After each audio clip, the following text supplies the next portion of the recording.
Morning Press from Cast Iron Brains, a brainiron.com production.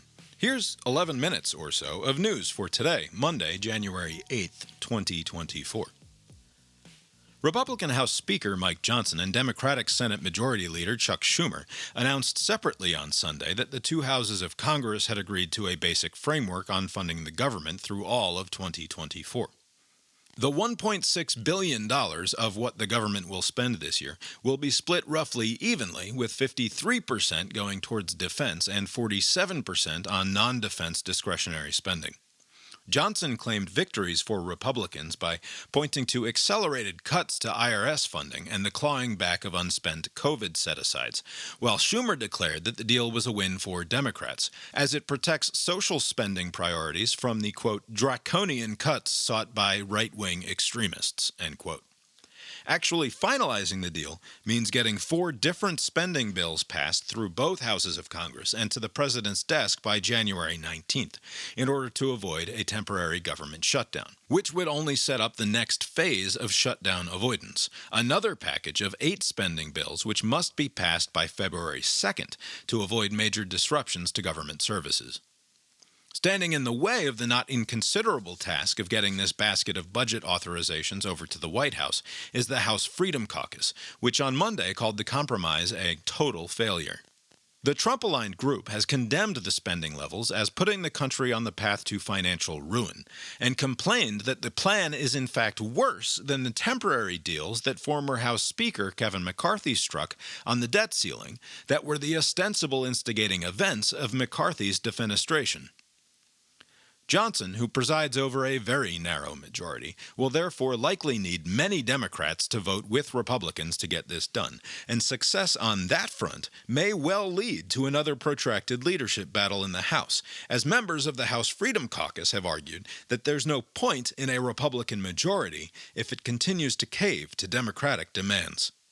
Plan B, should Congress not pass all of the spending bills by February 2nd, would trigger an automatic reversion to 2023 spending, less 1% across the board, an eventuality that is appealing to Johnson and Republicans, as it likely sidesteps a direct confrontation with the Freedom Caucus, but something Democrats believe is unacceptable. A schoolteacher outside of Portland, Oregon, identified only as Bob, received the gratitude of federal investigators after he sent the National Travel Safety Board a photograph of a 60-pound piece of airplane fuselage that had landed in his backyard. The rectangular plug, a portion of the plane that fills the space where an emergency exit door might be located, but in this plane's configuration is, theoretically, simply sealed off, blew off mid-flight on Friday, 3 miles above Oregon, forcing the Boeing 737 MAX to return to the airport from which it had taken off about 15 minutes prior. None of the 171 passengers, nor 6 crew members, were seriously injured in the event, but as airplanes are traditionally not supposed to have gaping holes appear in them mid-flight, the Federal Aviation Administration on Saturday ordered the immediate grounding of about 170 Boeing 737s of the same model. This particular plane was nearly brand new, having come off the assembly line and into service just last November. The sudden cabin depressurization happened before the plane reached cruising altitude, so everyone aboard was still seated and buckled into their seats, and, by sheer luck, no one was seated directly where the blowout occurred. This is not the first time the Boeing 737 MAX has made news in recent years. In October of 2017 and March of 2018, 2 similarly brand new Boeing 737 MAX planes crashed, killing nearly 350 people, an apparent result of poor pilot training in how to respond to a malfunctioning flight control system. The investigation into the most recent incident is expected to last a year or longer, though some of the grounded planes have already passed inspection and returned to service. Fuselage blowouts of this sort are incredibly rare, with all previous instances being attributable to metal fatigue accrued over the course of a much longer service time than this plane had been flying. Anthony Brickhouse, a teacher at the Embry-Riddle Aeronautical University in Florida, told the Associated Press that this was the first instance of a plane being compromised in this way of which he was aware. Boeing's stock was down in Monday trading. Michigan State GOP party chair Christina Caramo, a 2020 election conspiracist who received the endorsement of Donald Trump in her failed 2022 bid for Michigan Secretary of State, was apparently ousted from her position by fellow Republicans on Saturday, following a gathering that took place inside an indoor gun range. Caramo and her supporters have rejected the result, in keeping with their reaction to the 2020 presidential election and Caramo's 2022 Secretary of State bid, insisting that the vote was somewhere between unofficial and illegal, setting the state GOP on a path to a court fight over who will control the party moving forward.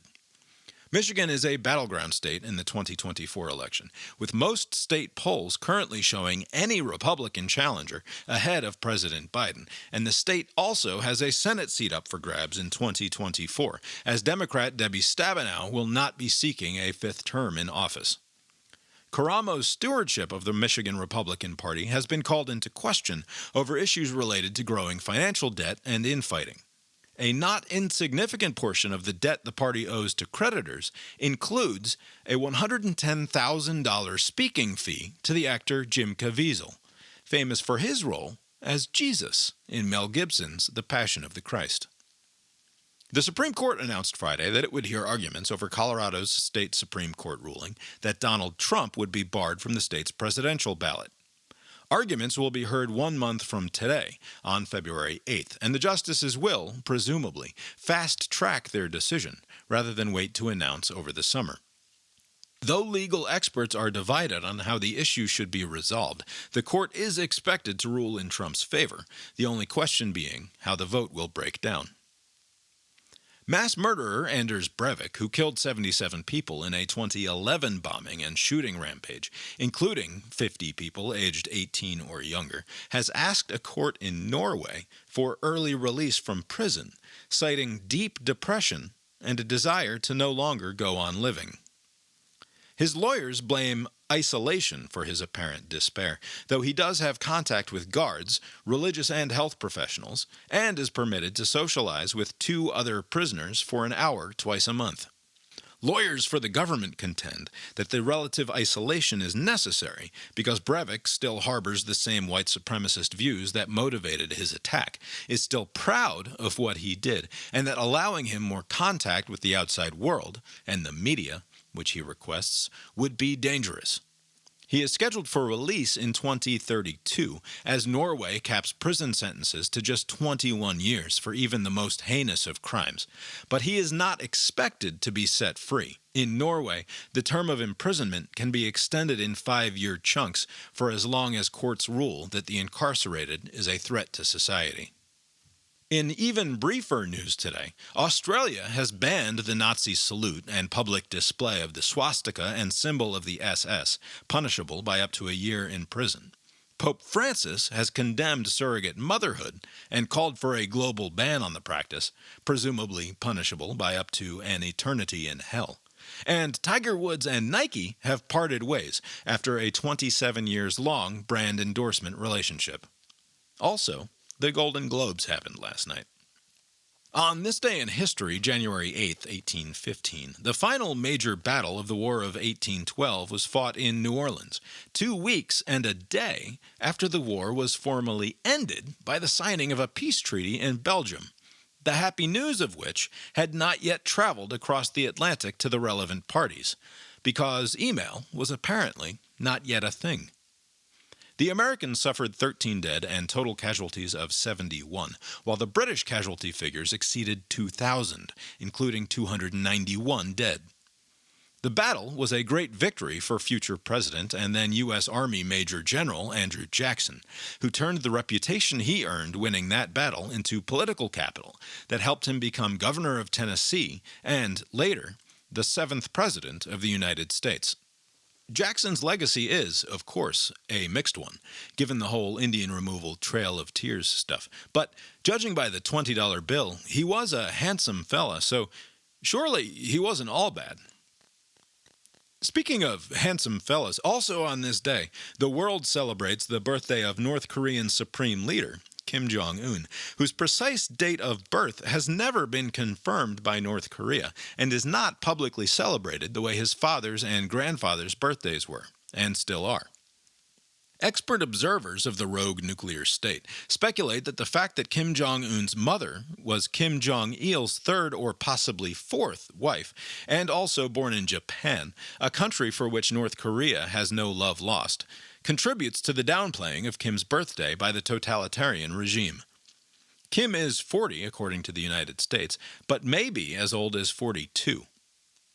A note of full disclosure, the editorial position of the Morning Press on birthdays is distressingly similar to the position taken by the North Koreans regarding the birthday of their supreme commander. The general instinct to downplay birthday significance is good, we believe. But we are committed to not letting such ideological convergence impact the tough and honest coverage we hope to bring to bear on the Hermit Kingdom and all authoritarians moving forward. That said, best birthday wishes and good cheer to the round little tyrant, and many more. Now, here's a look at the weather.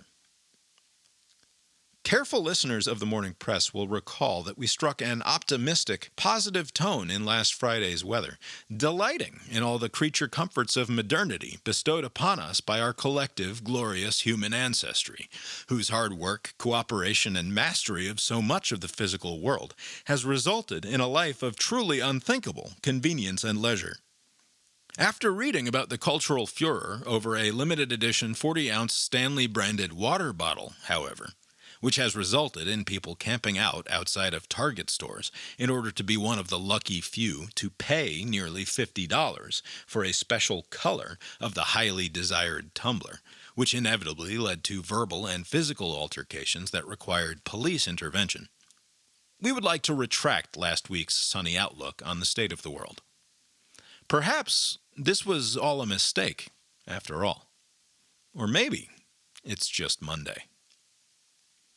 That's the weather from here. How's it look out your window? The Morning Press is a production of the BrainIron.com multinational media empire. Please direct comments and complaints to brainironpodcast@gmail.com or visit the website at brainiron.com. For a transcript of today's episode and links to the stories referenced, find The Morning Press at brainiron.substack.com, where, if you would like to support this and other endeavors of the brainiron.com media empire, you can also become a paying subscriber. Thanks, and barring the sudden onset of the inevitable, we'll talk to you tomorrow. The proceeding was created with 100% human content.